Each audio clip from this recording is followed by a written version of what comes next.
சட்டமன்றத்தில் கொடுத்த முதலமைச்சர், துணை முதலமைச்சர், அமைச்சர்கள் கொடுத்த உறுதிமொழியை அந்த துறை செயலாளர், தலைவர் செய்யாரா இல்லையான்னு கேட்டு அவரை சம்மன் செய்து அழைத்து அதை செய்வதற்கு உத்தரவிடுகின்ற அதிகாரம் பெற்ற வேல்முருகன் ஆகிய நான் சொல்லுகிறேன். பல விவாதங்களில், நான் பேசிய விவாதங்களில் கூட அது அரசு நிதி நிலைமைக்கு ஏற்ப பரிசீலிக்கப்படும், அரசு எதிர்காலத்தில் சிந்திக்கும் என்று நான் முதலமைச்சராக இருந்த 2001 இந்த 2025 வரையிலும் பல தோழர்கள் பேசி இந்த உறுதிமொழி தமிழ்நாடு அரசு உறுதிமொழி குழுவிலே இடம்பெற்றிருக்கிறது. அதனால் நான் சமீபத்தில் கூட சென்னை மாநகராட்சியினுடைய ஆணையர், இன்றைக்கு மாநகராட்சியினுடைய செயலராக இருக்கின்றவர், இன்றைக்கு சென்னையில் இருக்கிற பல்வேறு மாவட்ட ஆட்சித்தலைவரோடு ஒரு 300 அதிகாரிகளோடு இந்த கூட்டத்தை நான் நடத்தினேன். அப்பொழுது கூட இந்த பிரச்சனையை குறித்து நான் கேள்வி எழுப்பினேன். அரசு கொள்கை முடிவு என்று சொன்னார்கள். கொள்கை முடிவை குறித்து செக்ரட்டரி, துறை இயக்குநர்கள், செயலாளர் அளவிலே கூட விரைவில் எங்கள் குழுவின் கூட்டம் நடைபெற இருக்கிறது. அன்றைக்கு அவர்கள் என்ன பதில் சொல்ல இருக்கிறார்கள் என்பதை நான் கண்டிப்பாக கேள்வி எழுப்புவேன். உங்களுக்காக சட்டமன்றத்தில், அதுவும் அந்த முதலமைச்சருக்கு நான் ஒரு ஆலோசனையாக சொன்னேன் போன கூட்டத்தொடர்ல. முதலமைச்சர் அவர்களே, இந்த தூய்மை பணியாளர்களிலிருந்து, அரசு ஊழியர்களிலிருந்து, ஆசிரியர்களிலிருந்து, செவிலியர்களிலிருந்து, டேங்க் ஆபரேட்டர்லிருந்து, டிஓக்கு அசிஸ்டண்டா இருக்கிற தலையாரிகளிலிருந்து நடுநிலை மக்கள் அனைவரும் உங்களுக்கு வாக்களித்து உங்களை நாட்டுடைய முதலமைச்சர் ஆக்கினார்கள். அவர்கள் போராடி கொண்டிருக்கிறார்கள். நான் சொன்ன வார்த்தை, அவர்கள் போராடி கொண்டிருக்கிறார்கள். மீண்டும் நீங்க இந்த நாட்டுடைய முதலமைச்சராக அமர வேண்டும் என்று சொன்னால் இவர்களை அனைவரையும் அழைத்து பேசி இவர்களின் கோரிக்கையை நீங்கள் நிறைவேற்றினால்தான் மீண்டும் நீங்கள் ஆட்சிக்கு வர முடியும். இது அரசியல் ரீதியாக நீங்கள் அணுக வேண்டும். தலைவர் ஸ்டாலின் அவர்களே, இது தேர்தல் ஆண்டு என்று நான் சொன்னேன். இந்த பேச்சினுடைய நகல் நான் வேண்டுமானால் அருமை தோழர் பாரதிக்கு அனுப்பி வைக்கிறேன். அது என்ன பெரிய, நான் வழியோடு இருக்கிற பத்திரிகையாளர்களை வெளியில வந்து நான் சொன்னேன், எனக்கு தான் 234 எம்எல்ஏ நான் பேசுற பேச்சு மட்டும்தான் அங்க அனுமதிக்கப்படும். ஆனா அந்த குறிப்பு எனக்கு தரமாட்டாங்க, அந்த வீடியோ விஷயம் எனக்கு தரமாட்டாங்க. அப்ப நீங்க பாருங்க, எம்ஆர்எஃப் சேகர் வந்திருக்கிறார். எம்ஆர்எஃப் பிரச்சனை 70 நாளா நடந்துச்சு. சட்டமன்றத்தில் பேசினேன். தொழிலாளர் துறை அமைச்சரோடு நாளை முத்தரப்பு பேச்சுவார்த்தை நடத்தணும்னு சொன்னேன். அதே மாதிரி தொழிலாளரோடு எம்ஆர்எஃப் அழைச்சி தொழிலாளர் துறையுடைய முதன்மை செயலாளர், தொழிலாளர் துறை ஆணையரோட பேச்சுவார்த்தை நடத்தி இன்றைக்கு ஒரு சுமூக தீர்வை நோக்கி அது பயணித்துக் கொண்டிருக்கிறது. உங்களை மாதிரி 80 நாளா சேலம் தலாலாமைங்கிற ஒரு எலக்ட்ரானிக் நிறுவனம் அவன் மாட்டு வந்தா, வெளிநாட்டுல இருந்து கம்பெனியை தொடங்கினா, அவங்க அனுமதியே இல்லாம மூடிட்டு போய் அவன் வெளிநாட்டுல உட்காந்துக்கிட்டான். அரசு இதுவரையில உங்களை மாதிரி போராடுகின்ற அவர்களை அழைத்து பேசல. இன்னைக்கு பசியும் பட்டினியும் இருக்கிறான். அவங்களுக்கு தீபாவளி இல்ல, உங்களுக்கு தீபாவளி இல்லாத மாதிரி பேசணும்னு சொன்னேன். உடனே சட்டமன்றத்தில் இன்றைக்கு அமைச்சர் பேச்சுவார்த்தை அவரோடு நடத்தியிருக்கிறார்கள், தலாமாவோடும் இன்றைக்கு தொழிலாளர். அதே மாதிரி முதலமைச்சர் அவர்களே, நீங்க இடையில அந்த மந்திரி இந்த மந்திரி இந்த ஆளு அவரெல்லாம் அனுப்பாதீங்க. தயவு செய்து உங்களுடைய அன்பு மகன் உதயநிதி ஸ்டாலின் ஆட்சிக்கு கொண்டு வரலாம். எல்லாரும் உங்க கூடவே இருந்து நடிக்கிறாங்க. நான் பகிரங்கமா குற்றம் சாட்டுகிறேன். முதலமைச்சர் அவர்களே, உங்களிடத்தில் நடிக்கிறார்கள். அதிலும் குறிப்பா RSS சங்க அதிகாரிகள், RSS பின்புலமுள்ள அதிகாரிகள் உங்கள் உடனே இருந்து உங்கள் அரசாங்கத்தில் இயங்கி உங்களுக்கு அவப்பெயரை ஏற்படுத்தி தந்து, நான் முதலமைச்சரோட பேசுறேன். மெயின் டிமாண்ட் என்ன? ஏற்கனவே இவங்க எந்தெந்த மண்டலத்தில் வேலை செஞ்சாங்களோ அந்த மண்டலத்தில் இம்மிடியா எடுத்துக்கிட்டு வேலையை கொடுங்கன்றாங்க. நீங்க பர்மனன்ட் பண்றது கூட 2வது வாங்க, நாங்க உட்காந்து அவரை பேசுறோம். அது உயர்நீதிமன்ற வழக்கு இருக்கு, அதை நீங்க செய்யுங்க. 1 இந்த சீன்ல உங்களுக்கு என்ன சங்கடம்? இதுல என்ன ஈகோ? இதுல யாரு எங்க வந்த ராம்கி நிறுவனத்துக்கிட்ட போய் ரிப்போர்ட் பண்ணுங்க, அவர் சொல்றதை கேளுங்க. அவர் 700 ரூபாயில பாதி எடுத்துக்கிட்டு பாதி கொடுப்பாரு, அதுல நாங்க வேலை செய்யணுமா? உச்சநீதிமன்றமே சொல்லியிருக்கு, இத்தனை ஆண்டா வேலை செய்யறாங்க, 10 ஆண்டு 15 ஆண்டு 20 ஆண்டா வேலை செய்யற இவர்களை பணியின்ற முறையாக செஞ்சிருக்க வேண்டும். உங்க சட்டம் சொல்லுது ஒரு காலத்துல 1 ஆண்டு வேலை செஞ்சா போதுன்னு, அப்புறம் 3 ஆண்டுன்றீங்க. இப்ப சர்வதேச பன்னாட்டு பணக்கார பெரு நிறுவனங்களுக்கு எல்லாம் சட்டத்தை வளைச்சிக்கிறீங்க. அப்படி வளைச்சு ஒரு சட்டம் கொண்டு வந்தாங்க. உங்களுக்கு அதையும் நான் பதிவு செய்யறேன். 234 எம்எல்ஏக்களில் இதே திமுக அரசு தொழிலாளர்களை 18 மணி நேரம், 20 மணி நேரம், 24 மணி நேரம் எப்படி வேண்டுமானாலும் அரசு சார்ந்த நிறுவனங்களும் அல்லது தனியார் தொழிற்சாலைகளும் வேலை வாங்கலாம் என்று ஒரு தொழிலாளர் விரோத சட்டத்தை கொண்டு வந்தார்கள். 234 எம்எல்ஏக்கள் வாய்ப்பு இருந்த போது ஒரே ஒரு எம்எல்ஏ அந்த சட்டத்துடைய நோக்க காரணங்களை படித்துவிட்டு என் இருக்கில் இருந்து ஏறி குதிச்சு முதலமைச்சர் இருக்கைக்கு சென்று இது தொழிலாளர் விரோத சட்டம், இதை குறைத்து முடியாது என்று கிழித்து அதை காட்டி பேரவைத் தலைவர் என்ன பேசவே கூடாது. பேரவைத் தலைவர் தான் அப்பாவது சில நேரங்களில் மட்டும்தான் பேச விடுவார். அவர் என்ன செஞ்சாரு? அவரு சட்டத்தை பாருங்க, ஒரு நாட்டு மக்களுக்கு கோடிக்கணக்கான தொழிலாளருக்கான சட்டத்தை ஏற்றுகின்ற போது சட்டத்தை படிச்சு ஏற்போர் இல்லை எங்க ஆதரிப்போர் அதிகம் என்று கருதுகிறேன். சட்டம் நிறைவேறியது. எத்தனை செகண்ட் ஆச்சு தோழர்? பாரதி தோழர் எத்தனை செகண்ட் ஆச்சு? 2 செகண்டா? 2 செகண்ட்ல இந்த நாட்டில் இருக்கிற 7 கோடி மக்களுக்கு சட்டம் இயற்றப்படுகிற இதெல்லாம் ஒரு மக்கள் அவையா என்று கேட்டு எதிர்ப்பு தெரிவித்து கிழித்திருந்தவர் வேல்முருகன். அதற்கு பிறகுதான் அந்த சட்டத்தில் இருக்கிற தாற்பயத்தை புரிந்து கொண்டு அதற்கு பிறகு மாண்புமிகு தமிழ்நாடு முதலமைச்சரிடத்தில் அனைத்து கட்சி தலைவர்கள் அங்கிருந்த கம்யூனிஸ்ட் விடுதலை சிறுத்தை எல்லார்கிட்டையும் ஓடி ஓடி பக்கத்துல உட்கார்ந்து எதிர்ப்பு பதிவு பண்ணுங்க சொன்ன பிறகு ஐயோ அப்படியா இருக்கு என்று அதற்கு பிறகு பேசிய அத்தனை தலைவர்களும் வேல்முருகனுடைய கருத்தை நாங்கள் ஏற்கிறோம், எங்கள் கருத்து தான் வேல்முருகன் கருத்து, வேல்முருகன் கருத்து தான் எங்கள் கருத்து என்று அதற்கு பிறகுதான் சிபிஎம் சிபிஐ விடுதலை சிறுத்தைகள் என்று அனைவரும் எனக்கு ஆதரவாக பேசினார்கள். அப்படி பேசிய பிறகு அனைத்து தலைவரோடு சென்று மறுநாள் அண்ணன் விடுதலை சிறுத்தைகளுடைய திருமாவளவனை தொடங்கி கூட்டணி கட்சி தலைவர்கள் அனைவரும் போய் முதலமைச்சர் கோட்டையில் சந்தித்து அந்த சட்டத்தை எக்ஸிக்யூட்டிவ் அதாவது நடைமுறைப்படுத்த விடாமல் ரத்து செய்தவன் வேல்முருகன், அதில் பங்காற்றியவன் வேல்முருகன். அப்ப அந்த அடிப்படையில் நான் சொல்றேன், நான் உங்களுடைய போராட்ட களத்துக்கு நான் வரல, உங்க அலுவலகத்துக்கு முன்னாடி அன்னைக்கு நான் மதுரை தேனி திண்டுக்கல் இருந்த தொடர் பயணங்கள் இருந்த ஜெகதீஷ் பாண்டியன் வேணுகோபால் போன்றவர்களை நான் அனுப்பி வைத்தேன், கட்சியினுடைய முன்னணி நிர்வாகிகளை அனுப்பி வைத்தேன். தொடர்ச்சியாக என்னுடைய அறிக்கைகளை பாருங்க, 2 அறிக்கை மிக காட்டமா மிக வலுவாக நான் வெளியிட்டு இருப்பேன். ஆனால் இன்றைக்கு பல பிரச்சனைகள் தமிழ்நாட்டில் இருக்கு. ஆனா இந்த பிரச்சனை இது மிக மிக மிக மிக முக்கியமான ஒரு பிரச்சனை. இப்ப இங்க தொழிலாளர்கள் மட்டும் ஒற்றுமை இல்லை. இப்ப இங்க தலைவருடைய வேண்டுகோளை ஏற்று உங்களுடைய நிலைமையை உணர்ந்து மற்ற மண்டலங்களில் வேலை செய்கின்றவர்களும் ஒரு 2 நாள் நியாயமான கோரிக்கையாக என் சக ரத்தம் என் சக உறவுகள் என்னோடு இந்த தூய்மை பணியில் ஈடுபட்டவர்கள் 84 நாட்களுக்கு மேலாக பசியும் பட்டணியுமா தீபாவளி இல்லாமல் வாடிக்கொண்டு இருக்கிறார்கள். அவர்களுக்காக நான் 2 நாள் இந்த பணியை புறக்கணிப்பேன் என்று அந்த ஒழிக்கும் பாட்டாளி வர்க்கம் முடிவெடுத்தால் சென்னை நாளிடமும் நாராது, சென்னை மட்டும் நாராது. யாரு கோல வச்சுறாங்களோ அவங்க வீடு அவங்க தெரு எல்லாம் நாரும். ஆனா இங்க தொழிலாளிகளை பிரித்தாளுகின்ற சூழ்ச்சி, ஒற்றுமையை உடைக்கின்ற சூழ்ச்சி எனக்கே ஆச்சரியமா இருக்கு. 80 நாளுக்கு மேல பாரதி அவருடைய ஒருங்கிணைப்புல உங்களை உடைக்க முடியலன்றதான் நிதர்சனமான உடைக்கிற வேலையெல்லாம் பார்ப்பாங்க. நான் ஒரு காலத்துல எம்ஆர்எஸ் அசோக்ல இருந்து எம்ஆர்எல் நான் வடசென்னையில 96ல இங்க இருக்கிற நீங்க பெரும்பான்மையா வாழ்கின்ற வடசென்னை பகுதியில வேட்பாளராக போட்டியிட்டவர். நான் இருந்த பாட்டாளி மக்கள் கட்சி திருவொற்றியூர் தொகுதியில் அன்றைக்கு டிசி விஜயன் அவர்களை எதிர்த்து அன்றைக்கு குப்பன் அவர்களோடு நின்று களத்தில் மோதியவன். பால்ராஜ் அவர்களோடு டி கே பழனிசாமி போன்றவர்கள், விஸ்வநாதன் போன்றவர்கள், மறைந்த கேபிபி சாமி போன்றவர்களோடு திருவொற்றியூரில் அரசியல் களத்தில் பயணித்தவன். அதனால சொல்றேன், உங்களுடைய கோரிக்கை 100க்கு 110% நியாயமானது. எந்த மக்கள் தமிழ்நாடு முதலமைச்சர் அவர்களை உங்களுக்கு வாக்களித்து உங்களை இந்த நாட்டின் அரியாசனத்தில் அமர வைத்தார்களோ அந்த மக்கள், அந்த அரசு ஊழியர்கள், அந்த ஒப்பந்த ஊழியர்கள், அந்த ஆசிரியர்கள், அந்த செவிலியர்கள், அந்த கிராம உதவியாளர்கள் என்று சொல்லக்கூடிய தலையாரிகள் இருந்து டேங்க் ஆபரேட்டர்ல இருந்து சாதாரண கடநிலை ஊழியர்கள் அனைவரும் உங்களுக்கு வாக்களித்து ஆட்சி மாற்றத்திற்கு வித்திட்டவர்கள். இங்கே உட்கார்ந்திருக்கிற இத்தனை ஆயிரம் குடும்பங்களும் உங்களுக்கு வாக்களித்த குடும்பங்கள். அப்ப இன்னைக்கு அவர்களை மனச்சோர்வு அடைய விடாதீங்க. முதலமைச்சர் அவர்களை மீண்டும் திமுக என்கிற கழகம், நாங்க கேட்கிறேன், வேல்முருகன் அவங்க கூட்டத்தில் இருக்கிறார், எங்க அண்ணன் திருமாவளவன் உங்க கூட்டத்தில் இருக்கிறாரு, சிபிஎம் சண்முகம் உங்க கூட்டத்தில் இருக்கிறாரு, முத்தரசு ஐயா நீங்க வீரபாண்டியன் வந்திருக்காரு உங்க கூட்டத்தில் இருக்கிறாரு, வேற காங்கிரஸ்ல இருந்து வந்திருப்பாங்க, வந்தாங்களா? வந்தாங்க, அவங்க எங்க கூட்டத்தில் இருக்கிறாங்க. அப்ப கூட்டணி கட்சி நாங்க எல்லாம் உங்க ஆட்சியை கவுக்கிறதுக்கு பிளான் பண்ணுவோம். கொஞ்சம் சிந்திங்க. நாங்க இத்தனை தலைவர்கள் சொல்றோம், நீங்க கேட்க மாட்டேறீங்க. யாரோ ஒருத்தர் சொல்றதை கேட்டுக்கிட்டு ஏன் இந்த பிரச்சனையை பேசி முடிக்க மாட்டேங்கிறீங்க?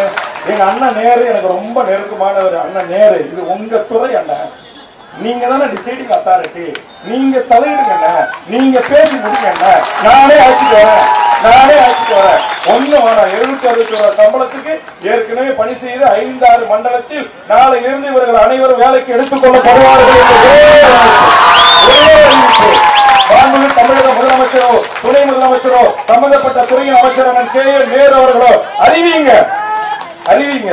உங்களுக்கு தெரியாம உங்க மாநகராட்சியில் ஒரு தப்பு நடந்துச்சு, நான் தான் அசோசியேஷன் கமிட்டி சார்பா வந்து கண்டுபிடிச்சேன். கிட்டத்தட்ட பல கோடி ரூபாயை அந்த துப்புரவு பணியாளர்களுக்கு சம்பளம் வழங்காமல் பல மாதங்கள் காத்து கடந்தார்கள். அங்க இருக்கிற மாநகராட்சியினுடைய ஆணையர் அவர்களை அழைத்து, சாதாரண எளிய மக்கள் துப்புரவு பணியாளர்கள் இந்த கமிட்டி திருச்சி மாவட்டத்திலிருந்து அடுத்த மாவட்டத்திற்கு ஆய்வுக்கு புதுக்கோட்டை செல்வதற்குள் அந்த 12 கோடி ரூபாய் துப்புரவு பணியாளருடைய சம்பளத்தை அக்கௌண்ட்ல போட்டுட்டு எனக்கு நீங்க ரிப்போர்ட் பண்ணணும் அல்லது நீங்க சஸ்பெண்ட் செய்ய வேண்டும் உத்தரவிட்டு ஒரே 12 கோடி ரூபாய் துப்புரவு பணியாளர்கள் அசோசியேஷன் இருந்தா திருச்சி மாநகராட்சியில கேட்டு பாருங்க, கமிட்டி கலையத்துக்குள்ள அந்த மக்களுக்கு அக்கௌண்ட்ல போட வச்சவன், இல்லன்னா அந்த கலெக்டர் அந்த மாநகராட்சி commissioner summon to Chennai summon பண்ணுவேன், மேல வந்து எனக்கு பதில் சொல்லணும். அப்படி நான் எந்த அதிகாரியை எப்படி வேலை வாங்கணும், யாரை எப்படி டேக்கிள் பண்ணணும்ன்றது எனக்கு 45 ஆண்டுகள் அரசியல். நான் ரொம்ப பிஞ்சிலே பழத்தவன். நினைவிட்டு இருந்த காலத்துல வந்து அரசியல் இருக்கிறேன். 6 முறை தேர்தல் சந்திச்சு இருக்கிறேன். ஜெயலலிதாவோட சட்டமன்றத்தில் 5 விஷயம், கலைஞரோட 5 விஷயம், இப்ப தளபதி ஸ்டாலின் அவர்களோட 5 விஷயம். 3 முறை என் மக்கள் ஓட்டு போடல, அது வேற, அதை விட்டுருங்க. நல்லவனுக்கு இந்த காலமே இல்ல, அது வேற விஷயம், வேற அரசியல். இங்க கூட வந்தவொடனே பாரதி சொன்னார், நீங்களாம் கண்டிப்பா சட்டமன்றத்துக்கு உள்ள இருக்கணும் அப்படின்னாரு.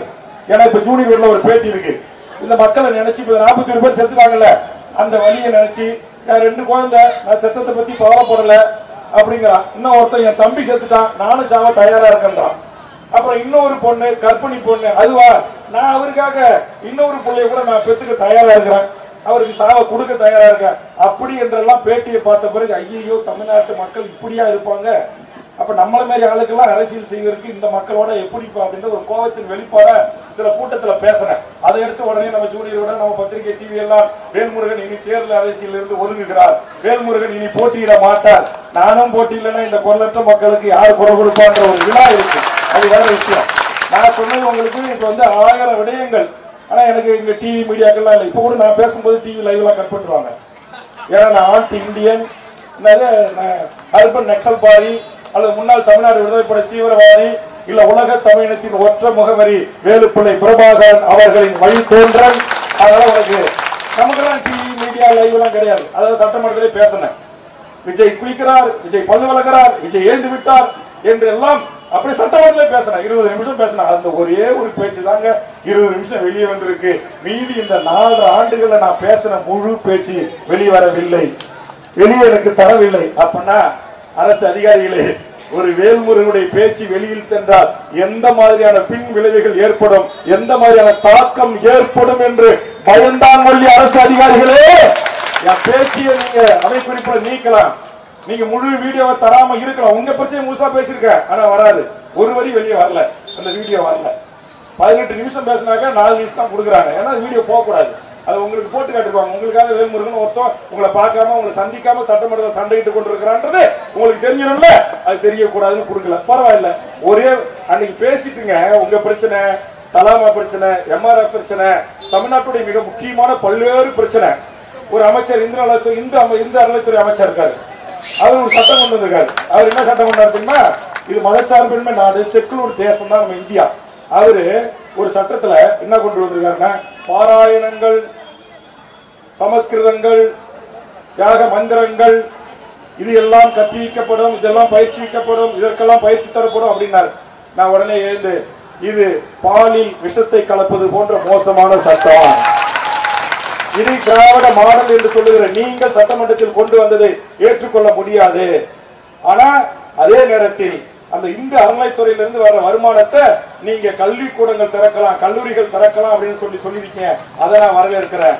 இங்க இருக்கிற என் ஏழை, ஒடுக்கப்பட்ட, தாழ்த்தப்பட்ட, வஞ்சிக்கப்பட்ட, மிக பிற்படுத்தப்பட்ட இந்த ஆதி குடிகளாக இருக்கிற இந்த மண்ணின் பூர்வீக குடிகளாக இருக்கிற நம்முடைய பிள்ளை செல்வங்கள், தலைவர் அவர்கள் கொண்டு வந்த, கலைஞர் கொண்டு வந்த இந்த ஆதி குடிகளை சேர்ந்தவரும் அர்ச்சகர் ஆகலாம் என்கிற சட்டம் இருக்கிறது, அதை நான் வரவேற்கிறேன். அதற்கு மேலாக நீங்கள் இந்த பாசிச தன்மையோடு RSS ஹிந்த் பரிவார கும்பலுடைய அஜெண்டாவை இந்த சட்டத்தில் நுழைத்திருப்பதை நான் எதிர்க்கிறேன் அப்படின்னு சொன்ன அவருக்கு முகலாம் மாறி போச்சு. அங்கிருந்து அவரு கோபப்பட்டார். நான் அதை பத்தி கவலைப்படவே இல்லை.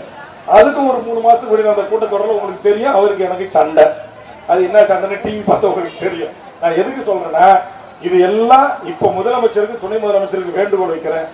உங்க அரசுக்கு நல்ல பேர் வரணும்னா, நீங்க அவரு சொல்றாரு, இவரு சொல்றாரு, அவருக்கு ஈகோ பிரச்சனை, இவருக்கு ஈகோ பிரச்சனை, அவரு போய் சொல்லி இவங்க கேட்கல, அவங்க வேலைக்கு திரும்புங்கன்னு சொன்னா திரும்பல, அப்படி எல்லாம் நீங்க பார்க்காதீங்க.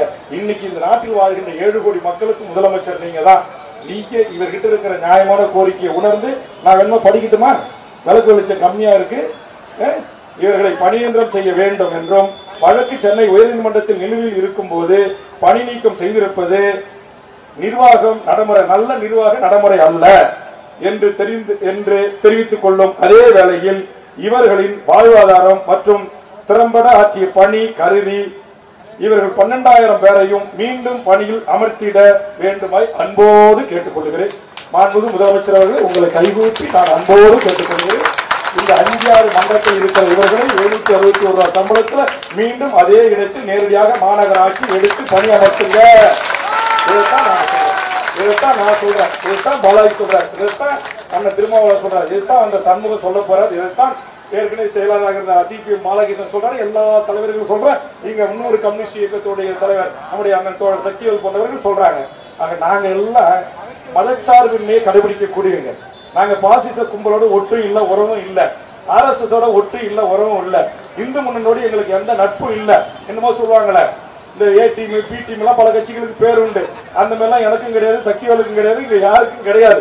அதனால நாங்க எல்லாம் பாதிக்கப்படுகின்ற மக்கள் பக்கம் இருக்கிறோம், தொழிலாளர் பக்கம் இருக்கிறோம். முதலமைச்சருடைய உங்களுடைய அதே கடிதம் தான் நீங்க எதிர்கட்சி தலைவரும் திராவிட முன்னேற்ற கழக தலைவராக இருந்து சட்டப்பேரவை உறுப்பினராக இருந்து நீங்கள் எழுதிய கடிதத்தில் நீங்கள் கையொப்பமிட்டிருக்கிறீர்கள். இங்க மு.க. ஸ்டாலின் வெறுமனே இருக்கு திமுக தலைவரா, இப்ப நீங்க மு.க. ஸ்டாலின் தமிழ்நாட்டு முதலமைச்சர், இதே மாதிரி ஒரே ஒரு கையொப்பத்தை மட்டும் இவங்களை பணிக்கு எடுத்து விடுங்க.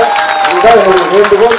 இது அத்தனை நான் ஓட்டாலே சொல்றேன், அரசியலாவே பேசுறேன். இங்க உட்கார்ந்து இருக்கிற இந்த 2000 குடும்பமும் கண்டிப்பா உங்களுக்கு தான் ஓட்டு போடுவாங்க, உங்களால மூன்று முதலமைச்சர் ஆக்குவாங்க.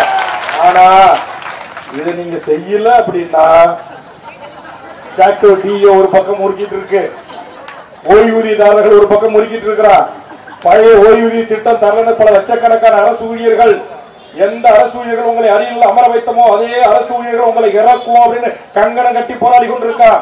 அவர்களுக்காக நான் பேசிக் கொண்டிருக்கிறேன். ஆக திராவிட முன்னேற்ற கழக அரசு என்றால் இது போன்ற ஏழை எளிய தாழ்த்தப்பட்ட ஒடுக்கப்பட்ட பிற்படுத்தப்பட்ட உழைக்கும் வர்க்கத்திற்கான அரசு என்கிற ஒரு பெயர் இருக்கிறது. அரசு ஊழியர்களுக்கு ஆதரவான அரசு என்று இருக்கிறது. ஒப்பந்த பணியாளர்களை பணியிடம் செய்கின்ற அரசு என்ற ஒரு நல்ல பெயர் இருக்கிறது. இது அத்தனையும் யாரோ RSS சங்க அதிகாரிகள் உங்களுக்கு கொடுக்கின்ற அறிவுரைகள், சங்க அதிகாரிகள் மட்டுமில்ல, அவர்களை சார்ந்த அதிகார வர்க்கத்தில் இருப்பவர்கள் கொடுக்கின்ற அறிவுரையை கேட்டு இவர்களை புறம் தள்ளுவீர்கள் என்று சொன்னால், நான் சொன்ன இத்தனை பிரிவு மக்களை நீங்கள் அழைத்து பேசி சுமூக உடன்பாடு எட்டப்படவில்லை என்று சொன்னால், நாங்க கூட்டணியில் இருந்தாலும் ரொம்ப கஷ்டம் மக்கள் பேசிக்கிறாங்க, அவ்வளவுதான் நான் சொல்ல முடியும். ஆதலால் நியாயமான இந்த கோரிக்கைகளை நீங்கள் நிறைவேற்றி தர வேண்டும் என்பதை இந்த நேரத்தில் நான் கூறி, ஏற்கனவே எங்கள் அருமை சகோதரர் ஜெகதீஷ் பாண்டியன் அனுப்பி ஒரு கூட்டத்தில் நான் உங்களுக்கு வாழ்த்து சொல்ல சொன்னேன். இன்னைக்கு கூட நான் வரதுக்கு இன்னொரு நிகழ்ச்சி, இந்த ஜிம்னாஸ்டிக்ங்கிற ஒரு கலை, ஒரு ஆயிரக்கணக்கான மாணவர்களுக்கு தமிழ்நாடு அளவில் அங்க நம்முடைய நேரு உள்விளையாட்டு போல் ஒன்று கட்டி வச்சிருக்காங்க வேலைச்சேரில், அதுல போய் தொடங்கி வச்சதுக்கு காலதாமதம் வர போயிடும் போது காத்திருக்கீங்களோ என்னமோ சொல்லி அவர் அனுப்பி போய் பேசுங்க அப்படின்னு. அவர் பேசுனீங்களா? இன்னும் பேசல. சரி, சாயந்தரம் பேசுங்க நேரம் கிடைக்கும் போது. இப்ப அடுத்தது நான் 2 மணிக்கு இன்னும் ஒரு பிரசாத் ஸ்டுடியோல ஒரு நிகழ்ச்சி, அங்கு அவசரமாக போக வேண்டும். அதனால நான் இருக்கிற ஜனவரி மாதம் திரும்ப கடைசி கூட்டத்தொடர் தான் நடக்க போகுது.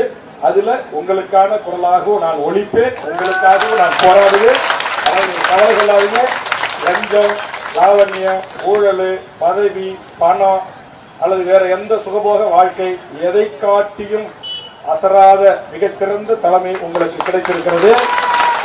எந்த கார்பரேட் நிறுவனமும், எந்த அமைச்சர்களும், எந்த அரசும், எந்த முதலாளியும், எந்த ராம்கி நிறுவனமிடத்திலும் விலை போகாத தலைமைகளை வழிநடத்துகிறார்கள். விலை போகாத தலைவர்கள் உங்களோடு நாங்கள் இருக்கிறோம். நிச்சயம் உங்கள் போராட்டம் வெல்லும், உழைக்கும் மக்களின் போராட்டம் வெல்லும். இது ஆதி தமிழர்களுக்கான அரசு என்று சொன்னால், ஆதி குடிகளாக இருக்கின்ற என் 90% இங்கே ஆதி குடிகள் தான். ஒரே ஒரு கம்யூனிட்டி யாராச்சும் அவால் இருக்கீங்களா? கை தூக்குங்க. யாராச்சும் இருக்கீங்களா? மாமி இருக்கீங்களா? மாமா இருக்கீங்களா? மாமி மாமா யாரும் இருக்க மாட்டாங்க. ஒண்ணு ஆதி தமிழர்களாக இருப்பீங்க, அல்லது ஆதி தெலுங்கர்களாக இந்த மண்ணை பாதுகாத்துக் கொண்டிருக்கிற நீங்கள் இருப்பீங்க, அல்லது NBC சேர்ந்த இதர மிக பிற்படுத்தப்பட்ட சமுதாயத்தினுடைய வேர்வை சிந்தவர்கள் ஒரு 10% இருக்கலாம். ஆக இந்த அரசு என்பது திராவிட மாடல் அரசு என்பது, இது பெரியாரியுடைய அரசு, அண்ணாவின் அரசு, கலைஞர் அரசு என்று நீங்கள் சொல்லுகின்றீர்களே, அவர்கள் எந்த நோக்கத்திற்காக உழைத்தார்களோ, எந்த நோக்கத்திற்கு போராடுகின்ற மக்கள் பக்கம் நின்றார்களோ, அந்த நோக்கத்திற்காக முத்துவேல், கருணாநிதி, ஸ்டாலின் ஆகிய தாங்கள் நிற்க வேண்டும். இவர்களுக்கு உடனடியாக பணி உத்தரவை வழங்க வேண்டும் என்று கேட்டு, இந்த தமிழ்நாட்டில் ஒரு 100 ஊடகம் இருக்கும். ஒரு நடிகை, ஒரு நயன்தாரா, இல்ல ஒரு பிக் பாஸ் நடிகை. பிக் பாஸ் கூட நான் இழுத்து மூடணும் போராட்டம் அடிச்சிருக்கிறேன். ஒரு பிக் பாஸ்ல ஒரு நாள் போறவன் வந்தானாக்கா இங்க 100 மீடியா இருக்கும். 100 மீடியா இல்ல, ஒரு 5 மீடியா வந்திருக்கு. இந்த மனித மலத்தை மனிதர்களை கொண்டு அகற்றி இந்த நகரம் மட்டுமல்ல நம்முடைய வாழ்வும் தூய்மையான வாழ்வாக வாழ்வதற்கு தன்னை அர்ப்பணித்துக் கொண்ட இந்த தாய்மார்கள், எமது போராளிகளுடைய இந்த செய்தியை உலகத்திற்கு எடுத்துச் செல்வதற்காக வந்த அந்த 5 ஊடகத்திற்கும் ஒரு முறை நான் கைகூப்பி நன்றி சொல்கிறேன். வராதவங்கெல்லாம் யாரு? அவங்களாம் பணக்காரங்க. அவங்க சினிமாக்காரன் வந்தா வருவாங்க, நடிகர் வந்தா வருவாங்க, அமைச்சர் வந்தா வருவாங்க, பெரும் கார்பரேட் முதலாளி வந்தா வருவாங்க. ஆனா பரவாயில்ல, உங்களையும் நம்பி ஒரு தமிழ்நாட்டில் ஒரு 5 பத்திரிகை 6 பத்திரிகை வந்து உட்கார்ந்து செய்தி எடுத்துக்கிறாங்க. அவர்களுக்கும் பாவம் என்னுடைய சகோதரிக்கு நிச்சயம் இல்லை. அவங்க அந்த அளவுக்கு நீ கால் கிடைச்ச என்னுடைய ரிப்போர்ட்டர்ஸ் நம்முடைய கேமராமேன் எல்லாம் கஷ்டப்பட்டு எடுக்கிறாங்க. ஆனா கொண்டு போய் முதலாளிகிட்ட கொடுத்தா முழுசா ஒளிபரப்பு பண்ணுவாங்களான்னு தெரியல. அதுவே ஒரு கேள்விக்குறி இருக்குது. அதனால என்ன சட்டமன்றத்தில் எங்க அப்பாவுக்கு கட் பண்ணி கொடுக்கிற மாதிரி உங்க எடிட்டர் உங்களுக்கு கட் பண்ணி கொடுக்காத அளவுக்கு இந்த வழிகளை, இந்த வேதனைகளை உலகத்துக்கு எடுத்து செல்லுங்கள், மக்கள் மயப்படுத்துங்கள். அது சமூக ஊடகங்களில் பேசு பொருளாக ஏற்கனவே ஆகி கொண்டிருக்கிறது. நிச்சயம் உங்களுக்கு ஒரு தீர்வை கிடைக்கும். நிச்சயம் முதலமைச்சர் அவர்களையும் துணை முதலமைச்சரையும் சந்திக்கின்ற போது, அண்ணன் நேரு போன்றவர்களை சந்திக்கின்ற போது உங்கள் வழிகளை, வேதனைகளுக்கு மருந்திடுகின்ற வகையில் என்னுடைய உரையாடல் அவர்களோடு இருக்கும் என்பதை மட்டும் இந்த நேரத்தில் தெரிவித்து, மிகச்சிறப்பாக ஒழுங்கு செய்யப்பட்டு எக்காரணத்தை கொண்டு இந்த ஒற்றுமை மட்டும் செய்யாமல் நீங்கள் இருங்கள். நிச்சயம் என்னைக்காவது ஒரு நாள் நல்ல நீதி அரசர்கிட்ட உங்க வழக்கு வரும், நல்ல நீதி அரசர்கிட்ட வரும். அன்னைக்காவது நமக்கு தீர்வு கிடைக்கும். இன்னைக்கு பல நீதி அரசர்கள் அப்படி இல்லை.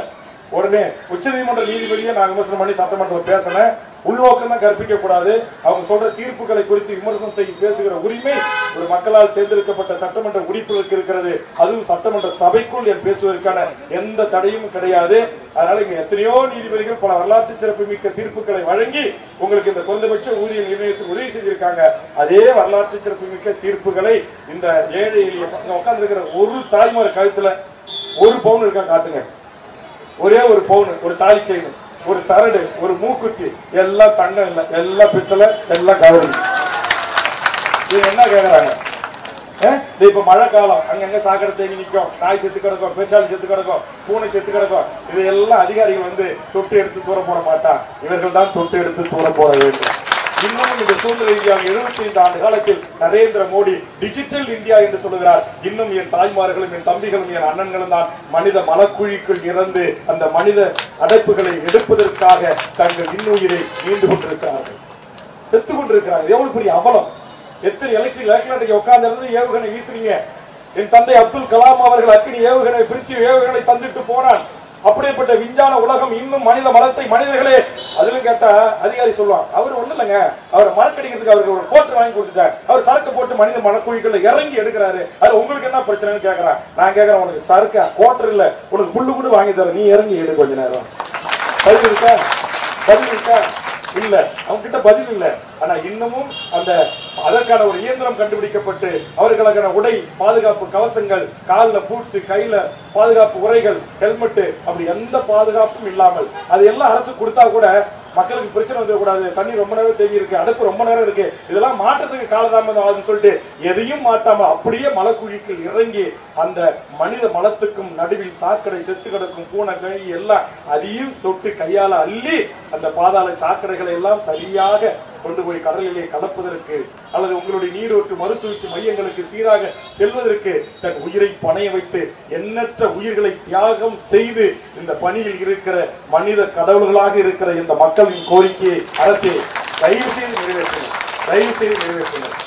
இன்னும் என்னைக்காவது ஒரு நாள் இந்த மக்கள் விழித்துக் கொண்டார்கள் என்றால், இந்த மக்கள் சிந்திக்க தொடங்கினார்கள் என்று சொன்னால், இந்த மக்கள் அதுக்கு மேல நான் சொல்லக்கூடாது, அப்புறம் சென்னையை மட்டும் நாராது, நாமும் நாரி விடுவோம் என்பதை நீங்கள் புரிந்து கொண்டு இந்த நியாயமான கோரிக்கைகளை தமிழ்நாடு முதலமைச்சர் அவர்களை நிறைவேற்றி தாருங்கள் என்று கேட்டு வருகிறது அமர்ந்திருக்கின்ற அத்தனை உறவுகளுக்கும் என் நெஞ்சார்ந்த நன்றியும் பாராட்டுகளையும் தெரிவித்து, பத்திரிகை ஊடக நண்பர்களுக்கும் தமிழ் சமூகத்திலிருந்து இந்த நியாயமான கோரிக்கைகளுக்கு வலு சேர்த்துக் கொண்டிருக்கிற மிகச்சிறந்த ஆளுமைகளுக்கும், தோழமை இயக்கங்களுக்கும், முற்போக்கு இயக்கங்களுக்கும், இடதுசாரி அமைப்புகளுக்கும், வழக்கறிஞர் பெருமக்களுக்கும், அனைத்து உறவுகளுக்கும் ஏதோ மனசு வந்து இந்த காவல்துறை இந்த இடத்தை ஒதுக்கி இன்னைக்கு அனுமதி கொடுத்திருக்காங்க. இதுக்கு எத்தனை நீதிமன்ற படிக்கட்டு அப்படி கொடுத்த அந்த காவல்துறைக்கு நன்றி. காவல்துறைக்கு அவங்களும் நமக்காக காவல் நிற்கிறாங்க. இந்த காக்கி சட்டக்காரர்களுக்கு சட்டமன்றத்தில் நான் தாங்க பேசுவேன். ஒவ்வொரு கூட்டத்தொடரிலும் பேசி எல்லா உரிமையும் வாங்கி தருவாங்க. ஆனா நான் மக்களுக்காக போய் போராடணும்னு வச்சுக்க முதல் அடி என்னதான் அடிக்க வருவாங்க. முதல் வழக்கு என்எல்சி தொழிலாளி ஒப்பந்தம் 13,000 பேர் பணி நிரந்தரம் பண்ணுங்க நான் போராடினேன். என் மீது தேச விரோத வழக்கு என் மேலதான் போடும். ஏன்டா இன்னும் வெள்ளக்காரன் போய் கொள்ளக்காரன் வந்து உட்காந்துக்கிட்டான் டோல்கேட்ல, போகும்போது 100 கூட வரும்போது 100 வழிபறி பண்றான். வேல்முருகன் கேட்டா சுங்கச்சாரி வேல்முருகன் அடித்து நொறுக்கினார் என்று என் மேலதான் வழக்கு போடுறான். ஆக பொதுமக்களும் அவர் 1000 ரூபாய் கொடுக்குறாரு, இவர் 2000 ரூபாய் கொடுக்குறாரு, வேல்முருகா நீ எவ்வளவு கொடுப்போன்னு கேட்கறான். காவல்துறை நண்பர்களுக்கு எல்லா கூட்டத்தொடர்லயும் அவர்களுக்கான பதவி உயர்வுல இருந்து போனஸ்ல இருந்து பொங்கல் போனஸ்ல இருந்து அவருடைய ட்ரெஸ் அலவன்ஸ்ல இருந்து செலவு அலவன்ஸ்ல இருந்து ஏற்றி கொடுக்கறது, தனி வீடு கொடுக்கறது. ஒரே எம்எல்ஏ 234 எம்எல்ஏ நான் தான். அத்தனை புள்ளி ஒருங்களை கையில வச்சிருக்கேன், அவங்களுக்கு தேடி கொடுத்துருக்கேன். ஆனா முதல்ல கேஸ் ஏமலதான், முதல் அடி ஏமலதான், என் தொண்டர்கள் மேலதான். தாமிரபரணி தண்ணீரை உறிஞ்சி பன்னாட்டு கார்பரேட் பெப்சிகோக்கு உறிஞ்சி எடுத்தான். 2000 பேரோட போய் அந்த போராட்டத்தை நடத்தி தடுத்து நிறுத்தினேன். அதுக்கு 15 பேர் என் கட்சியினுடைய நிர்வாகிகள் உட்பட எங்க மண்டை எடுத்து சொன்னாங்க. அப்ப இப்படிதான் இருக்கு. எந்த மக்களுக்கு போராடுறோமோ, எந்த காவல்துறைக்கு போராடுறோமோ அவங்கதான் உங்களை நசுக்குவாங்க, ஒடுக்குவாங்க. அன்னைக்கு நம்முடைய வழக்கறிஞர் வளர்மதி உள்ளிட்ட 90 வழக்கறிஞர் தோழர் உள்ளிட்ட அவங்களை எல்லாம் இந்த ஹேண்டில் பண்ண முறைமை. தோழர் வழக்கறிஞர் அவரை பிடிச்சி கைது பண்ணி தூக்கிள்ள உட்கார அவர் உட்காந்துட்டு முழக்கம் பண்றாரு. எல்லாத்தையும் நேரடியா பாக்குறேன் நான் மதுரையில் இருந்துகிட்டு. ஆனா அப்படி மனிதநேயம் எல்லா காவல்துறையும் நான் சொல்லல. அதுலயும் மனிதநேயத்தோடு தண்ணி கொண்டு போய் கொடுத்தாங்க. மயக்கம் போட்டு வந்த உடனே அது நெஞ்சில கையை வச்சு முதலுதவி செஞ்ச காவலர், பெண் காவலர்கள் இருக்கிறாங்க. ஆனா ஒரு சில காவலர்கள் இவர்களாலதானே நம்ம இங்க நிம்மதியா வாழ்றோம், ஆரோக்கியமா வாழ்றோம். ஒரே ஒரு நாள் என்டையர் மாநகரத்துல இவங்க வீதிக்கு வரல அப்படின்னா என்ன நடக்கும்? மழை காலம், மழை நீர், கார்பரேஷன் வாட்டர், அப்புறம் ட்ரைனேஜ் வாட்டர் எல்லாம் ஒன்னா கலந்து வரும். எடுத்து குடிக்க முடியுமா? குடிக்க முடியுமா சொல்லுங்க? குடிச்சா என்ன ஆகும்? ஹாஸ்பிட்டல் இடமே பத்தாது. வயிற்று போக்கு, மயக்கம், எல்லா நோயும் வரும். ஆக எந்த நோய் நொடியும் இல்லாம கஞ்சிரமா காக்கி சட்டை போட்டு நெஞ்ச நிமித்தி நீங்க வேலை பார்க்கறதுக்கு காரணமானவங்க இவங்கதான். நாங்க வெள்ளையும் ஜல்லையுமா தெரியறதுக்கு காரணமானவர்கள் இவர்தான். நாடு நாராமல் இருக்கிறதுக்கு காரணமானவர்கள் இவர்தான். இவர்களை எல்லாம் அணுகின்ற போது, கைது செய்யும் போது, இவருடைய நியாயமான கோரிக்கைக்கு பேச்சுவார்த்தை அழைத்து செல்கின்ற போது அவர்களும் நம்மளை போன்ற சக மனிதர்கள், அவர்களுக்கும் ரத்தம் இருக்கிறது, சதை இருக்கிறது, உணர்வுகள் இருக்கிறது, உணர்ச்சிகள் இருக்கிறது என்பதை தமிழ்நாடு அரசும் முதல்வரும் காவல்துறையும் உணர்ந்து எதிர்காலங்களில் செயலாற்ற வேண்டும் என்ற வேண்டுகோளையும் முன்வைத்து வாய்ப்புக்கு நன்றி கூறி நிறைவு செய்கிறேன். நன்றி, வணக்கம். கிளாசிஃபைட் ஆட்ஸ், டிஸ்ப்ளே ஆட்ஸ், சிறிய விளம்பரம் முதல் பெரிய விளம்பரம் வரை அனைத்து கடைகளிலும் வீடுகளிலும் இலவசமாக டிஸ்ட்ரிபியூஷன் செய்து தரப்படும் சென்னை எக்ஸ்பிரஸ் நியூஸ் பேப்பரில் always your neighbourhood news paper.